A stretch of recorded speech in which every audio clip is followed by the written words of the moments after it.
The plates were still warm from dinner when I heard it. I wasn't supposed to be listening. I wasn't even trying. The walls in our house are thin, and when Lena laughs on the phone, I can hear every word from the other room. But this wasn't laughter. It was her voice, low and sharp, like a whisper filled with poison. "I hate being with him," she said. Those 5 words hit me harder than anything I've ever felt. I didn't move. I didn't breathe. I just sat there at the kitchen table, staring at the plate of pasta I'd cooked because I thought maybe, just maybe, a quiet night together would fix things. My hand was still holding the fork like I was frozen in time, but my mind started spinning so fast I couldn't catch a single thought. She didn't know I could hear her. She thought I was outside, taking out the trash. I could picture her pacing around in the living room, phone pressed to her ear, talking to someone about me, someone who probably knew more about my marriage than I did. I didn't even want to know what else she said. Every second felt like standing under a waterfall of acid, burning deeper into my chest. I stood up slowly, like if I moved too fast the whole world would collapse around me. I walked past the living room without a word. She didn't even notice me. I went straight to the bedroom, pulled a bag from the closet, and started throwing my things into it. Not carefully. Not like I was packing for a trip. I was shaking so badly that I dropped my phone twice. I didn't leave a note. I didn't tell her why. I just grabbed my keys, walked out, and drove away. The strangest thing? I didn't cry. Not then. Not even when I checked into the first motel I found. A place with buzzing neon lights and a receptionist who didn't even look up from her phone. I just sat on the edge of the bed, staring at the ugly floral carpet, feeling like my entire life had been a joke I didn't get. By midnight, my phone had 12 missed calls. Lena's name, over and over. I didn't pick up. I couldn't. I wanted her to feel even a fraction of the pain I felt hearing those words. But then, around 1 a.m., a message came through that made my stomach twist. "Curtis, please answer me. Something happened. Please. I need you." I wanted to ignore it. I wanted to let her stew in whatever guilt or panic she was feeling. But something about the tone of that message, it wasn't just about us anymore. It felt bigger, heavier.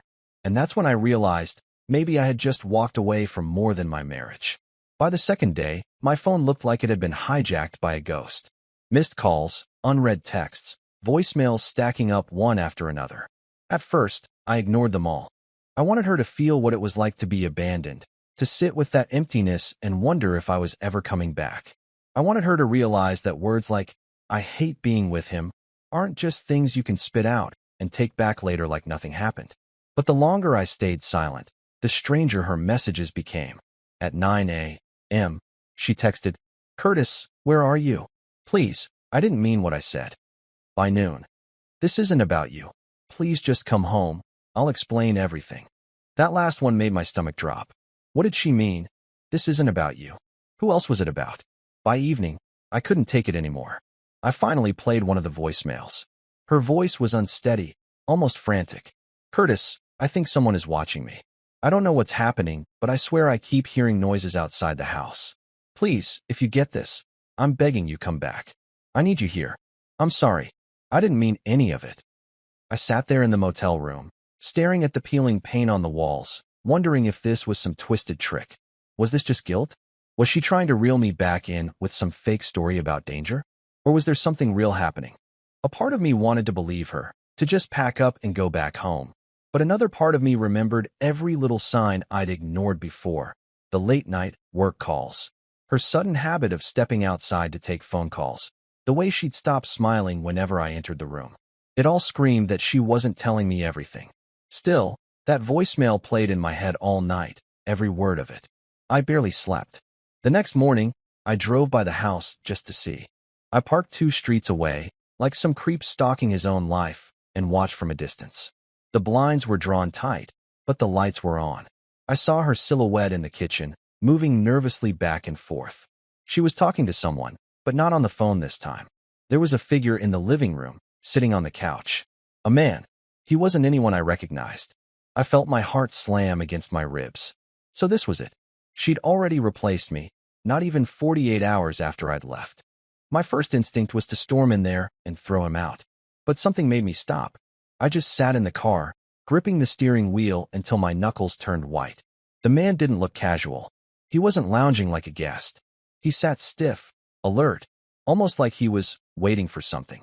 I don't know how long I stayed there watching, but at some point, I realized I wasn't just angry anymore. I was curious. Who was this guy, and why was my wife acting like she was scared out of her mind? That's when I saw it. The man got up, walked to the window, and pulled back the blinds just enough to look outside. Our eyes met for half a second, long enough for me to see something cold and hard in his face. He wasn't just some random friend. He wasn't family.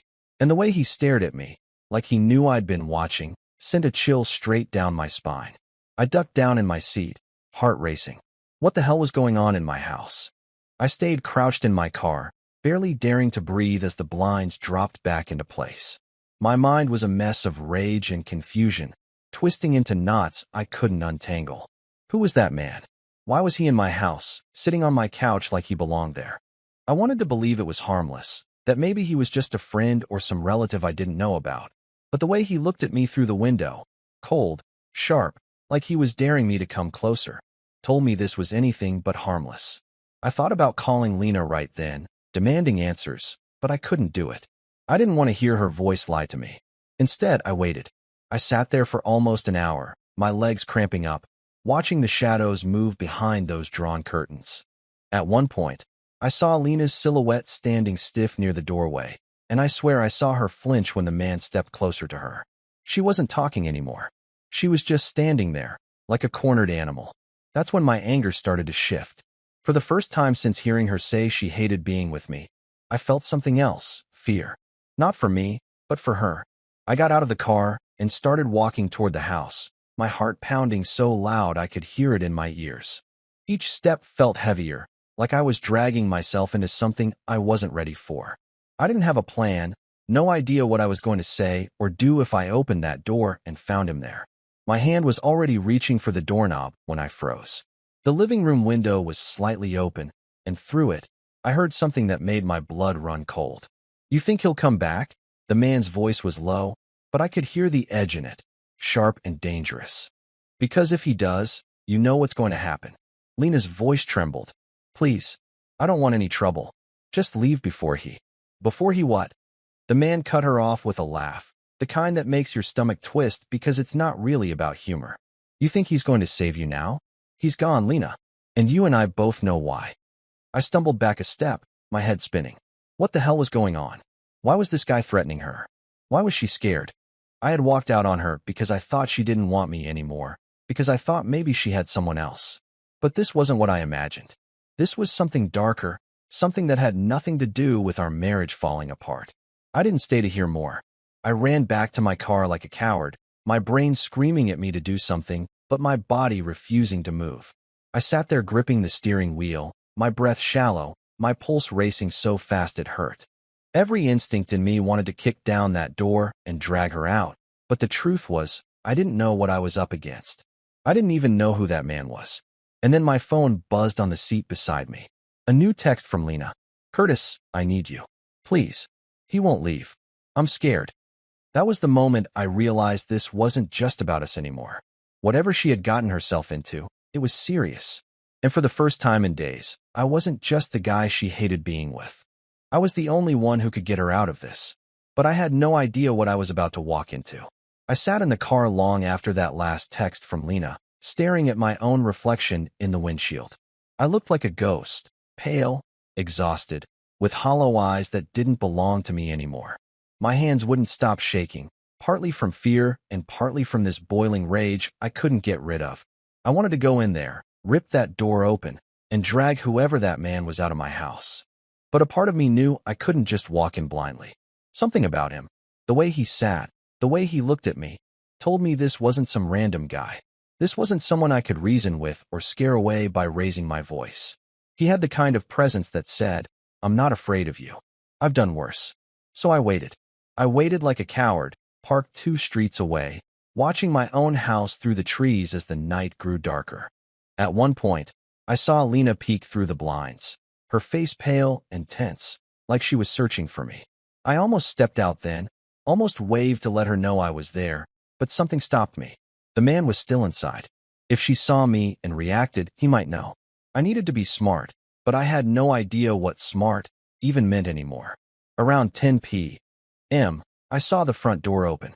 The man stepped out first, scanning the yard like someone who'd been in situations where being followed wasn't just a possibility, but an expectation. He was tall, broad-shouldered, wearing a black jacket and gloves, even though it wasn't cold out. He looked like someone you wouldn't want to cross in an alley. He walked to a car parked down the block, not Lena's, not mine, an old, dark sedan with tinted windows, and got in. My gut screamed at me to follow, but I couldn't leave Lena alone, not like that. I waited until the sedan's taillights disappeared into the distance before moving. My legs felt like concrete as I walked toward the house. I didn't even knock. I pushed the door open, and there she was, standing in the middle of the living room, trembling. She looked at me like she wasn't sure if I was real or just something she'd imagined. For a second, we didn't speak. Then she whispered, "Curtis, oh my God, you're here." "Who was that?" I asked, my voice shaking, though I tried to sound steady. "Lena, who the hell was that guy?" She hesitated, biting her lip like she was trying to hold back tears. I can't explain everything right now. Just trust me, you need to go. It's not safe for you here." I laughed, a bitter, broken sound. "Not safe for me. This is my house. That guy was in our house, Lena. What the hell is going on? And why were you acting like you were terrified of him?" Her eyes darted toward the door, as if expecting him to come back any second. "Please, just listen to me. If he finds out you're here, things will get worse. Much worse. You don't know him, Curtis. You don't know what he's capable of."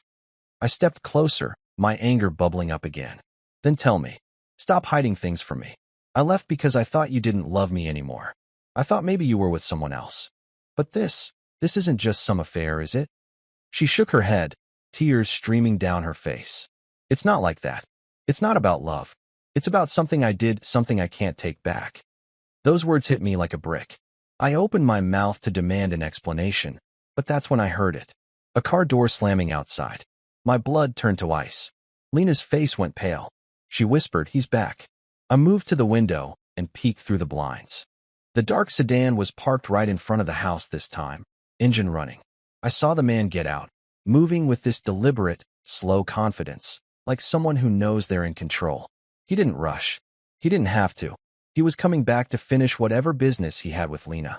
"Curtis, you have to hide," Lena said, grabbing my arm. "Please, don't let him see you here." For a second, I actually considered it.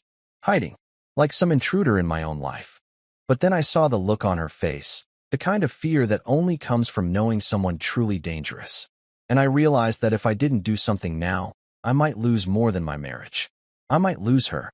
The sound of his footsteps on the porch was enough to make every hair on my body stand on end. They weren't hurried or hesitant, just steady, confident, like someone who never second-guessed the space he took up in the world. Lena was gripping my arm so hard her nails dug into my skin, but I couldn't move. I was done hiding.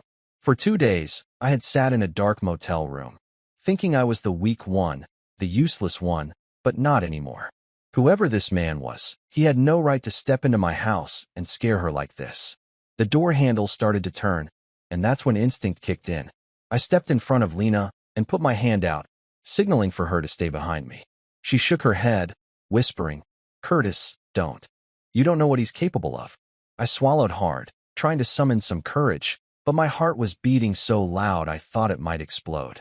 The door creaked open, and there he was, tall, broad, with that same dark jacket and gloves.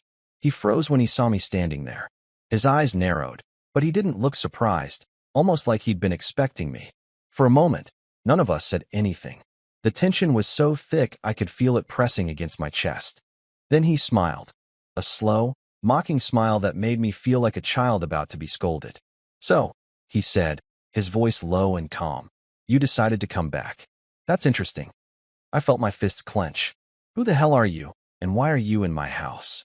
He stepped inside without asking, without even a flicker of hesitation, as if I wasn't even worth taking seriously. "This isn't your house anymore. You walked away, remember? But don't worry, I'm not here for you. I'm here for her." He glanced at Lena, and I could see her entire body tighten, like she was about to crumble. Something in me snapped then. Maybe it was the way he talked about my wife like she was some kind of possession. Maybe it was the fact that I'd already lost so much and had nothing left to lose. I stepped forward, closing the gap between us. You're leaving. Now. Or I'll make you leave. He didn't move. Instead, he tilted his head slightly, like he was sizing me up. Then, with a tone so casual it made my skin crawl, he said, "You really have no idea, do you? She hasn't told you. Not about me. Not about why I'm here." I turned to Lena, my chest tightening. What is he talking about? What is this, Lena? She was pale, her eyes wide, but she didn't answer. That silence was worse than anything. It was like she was trapped between two nightmares, me demanding the truth, and this man who clearly had some kind of hold over her. The stranger chuckled softly, then stepped closer, invading my space. I could smell something faintly metallic on him, like rust or blood. You think this is about love? About marriage? No, this is about a mistake. A big one. One she made long before you even realized how broken things were. I didn't know what to say. I could feel my knees threatening to give out, but I forced myself to stand tall. I don't care what you think this is. You need to get out. That's when he pulled something from his jacket. It wasn't a gun, though for a second I thought it might be, but a folded photograph. He tossed it on the coffee table like a casual insult. "Take a good look," he said. "Then decide if you still want to protect her." Lena gasped, and that sound told me more than any words could. Whatever was in that photo, it was bad. I picked it up with trembling hands. What I saw made my stomach twist into knots. It wasn't just a photo, it was evidence. Lena, with this same man, but not like lovers. No, they were standing in some dark alley, and she was handing him an envelope stuffed with cash. Her face looked terrified. I turned to her, my mind spinning. "Lena, what is this?" Before she could answer, the man spoke again. "She knows exactly what it is. And if you want to keep breathing without looking over your shoulder every second of your life, you'll start listening to me instead of playing the hero." I stared at that photograph until the edges started to blur. It wasn't just the image that rattled me. It was Lena's expression. She wasn't the woman I knew in that picture. She looked terrified, her shoulders hunched, her eyes darting off camera like she was watching for someone worse than the man standing next to her. My throat tightened, and for a moment I forgot how to breathe. I wanted to believe it wasn't real, that it was doctored, but deep down I knew it wasn't. I knew this was something I had no understanding of, something that had been happening right under my nose while I was too busy thinking my marriage was falling apart. Lena finally spoke, her voice breaking. "Curtis, I swear, I didn't want any of this. He's not who you think he is. You don't know what I had to do." The man smirked, crossing his arms like he was enjoying every second of this unraveling. "Go on, Lena. Tell your husband the truth. Tell him why I'm here. Or should I?" She shot him a look that was half fury, half fear. "Stop. Just stop. You've done enough." I stepped between them, my chest pounding like it was going to split open. "Somebody better start talking, right now. Lena, what the hell is going on? What is this?" I waved the photo like it was some kind of cursed thing. She shook her head, tears streaking down her face. "Curtis, you need to leave. Please. If you stay, he'll drag you into this, and I can't." "No," I snapped, surprising even myself with the force of it. "I'm not going anywhere. Not until you tell me what's happening. You said you hate being with me, fine, but this is something else entirely. Who is he? What are you involved in?" The man leaned against the wall, completely calm, like he had all the time in the world. "You really don't get it, do you? Your wife owes me. She owes me more than you can imagine, and until I get what I'm here for, she's not going anywhere. Neither are you." Lena's breathing quickened. "Curtis, don't listen to him. He's twisting everything. I made a mistake, but I can fix this. I just need." "A mistake?" I interrupted, my voice shaking. "Lena, what kind of mistake brings a man like this into our home? What did you do?" She closed her eyes, like saying the next words would break her. "I borrowed money," she whispered. "Not from a bank. Not from anyone you'd call normal. It was from my brother. He got into trouble, and I couldn't let him get hurt. I thought I could pay it back before anyone came after me, but I was wrong. I didn't know what this man was capable of." I felt the floor tilt beneath me. "You borrowed money from who? This guy?" The stranger grinned, but there was no warmth in it. "Borrowed is a polite way to put it. Let's just say I don't work with contracts. I work with guarantees." She knew the rules. No late payments. No excuses. But she thought I wouldn't show up. My mouth went dry. "And what? You think you can just walk into my house and scare her? Scare us?" He stepped closer, and I could feel the weight of him like a shadow swallowing the room. You have no idea who you're dealing with. I've been patient, but patience runs out. I'm not leaving until I get what's mine. Lena grabbed my arm, her nails digging in. Curtis, please, just go. If you stay, he'll use you against me. He doesn't care who gets hurt. Just leave. I'll handle it. That's when I snapped. I'd already left once. I'd already abandoned her because I thought she didn't want me. But now I saw it wasn't about hate or love, it was about fear. She wasn't pushing me away because she hated me. She was pushing me away because she thought I wasn't strong enough to help her. And maybe I wasn't. But I couldn't walk out again. Not this time. I stepped closer to the man, my voice low but steady. You're done threatening her. You want something? You deal with me now. His grin widened, like I'd just said something incredibly stupid. Oh, I was hoping you'd say that.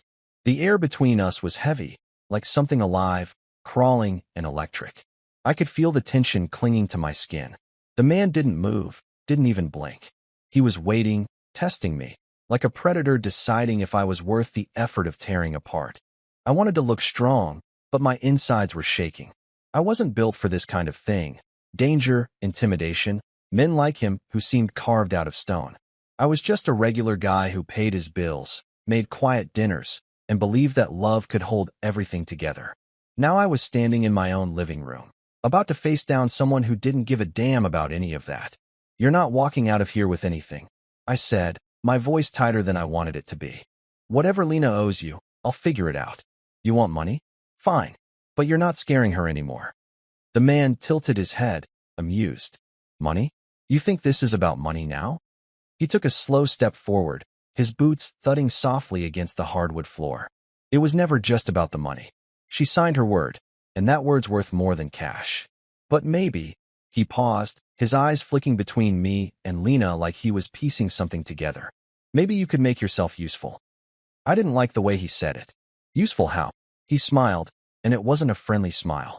There's something I need done. A favor. Consider it. Payment for her little delay. You do this, and maybe I let her walk away with both legs intact. You don't. And, well, let's just say neither of you will like what happens next. Lena gasped, stepping between us, her voice cracking. No, don't you dare drag him into this. I'll pay you back. I'll find a way, just give me more time. The man's expression hardened instantly. Time is the one thing you don't have anymore, sweetheart. You've burned through every ounce of patience I had. You've got 24 hours. Either he does what I say, or I come back, and you won't like what I bring with me. I looked at Lena, my stomach twisting. She looked so small in that moment, standing there with tears streaming down her face, begging this man like her life depended on it. Maybe it did. I hated how powerless I felt, how every instinct I had screamed to grab her and run, but I knew he'd find us. Men like him always find you. What do you want? I asked finally, my voice steady despite the chaos in my chest. If it gets you out of our lives, I'll do it. He grinned like a wolf. Smart man. I like that. There's a package I need picked up tonight, across town. You'll go alone, no cops, no games. You bring it back here, and I'll consider your wife's debt reduced. What's in the package? I asked, though I already knew I wouldn't get a straight answer. Not your concern, he said flatly. You bring it, you walk. You mess up, and everything burns. Simple enough? I nodded, though my mind was screaming at me not to. I didn't know if I was about to make the biggest mistake of my life, but I couldn't let Lena face this alone. She'd gotten tangled in something dark and dangerous, and like it or not, I was part of it now. After he left, Lena grabbed my hands and whispered through trembling lips, Curtis, don't do this. He's not bluffing. Whatever he's into, it's bad. Worse than you can imagine. I squeezed her hands, though mine were shaking too. Then tell me the whole truth. What else aren't you telling me, Lena? She hesitated, and in that pause, I saw something in her eyes. A guilt so deep it scared me more than anything the man had said. There's more, she admitted softly. The money wasn't just for my brother. There's something I never told you. Curtis, something I promised I'd keep buried. But now, I don't know if I can keep you safe without telling you everything. For a moment, I just stood there, waiting for Lena to continue. My heart was pounding, my mind screaming at me to demand answers, but I could see how badly she was shaking. I took her hands and squeezed them gently. Lena, whatever it is, I need to know. We can't fight this if we're still keeping secrets from each other. She looked up at me with tear-filled eyes, her voice trembling. Curtis, my brother didn't just owe money. He got mixed up with these people, gambling, some kind of illegal deals.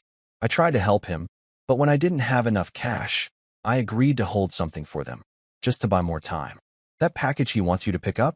It's not just money. It's evidence. Something they don't want anyone else to see.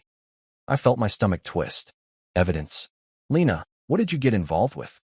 They're dangerous, she whispered. I thought I could handle it, but I was wrong. I wanted to tell you so many times, but I was scared you'd look at me differently, like I was just another mistake in your life. I cupped her face, forcing her to look at me. You are not a mistake. We've both messed up, but I'm not walking away from you again. We're going to fix this. Together. She nodded, and for the first time in days, I saw a flicker of hope in her eyes. I grabbed my phone, scrolled to the voicemail list, and found the recording of him threatening us. If he wants to play dirty, we can play smarter, I said. We'll give the police this, and we'll tell them everything.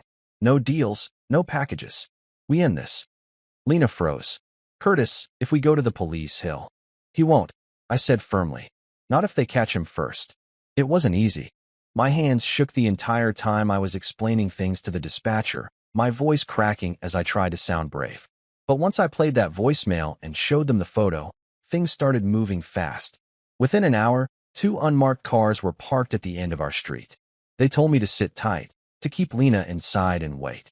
The longest 30 minutes of my life passed in silence as we sat holding each other's hands like lifelines.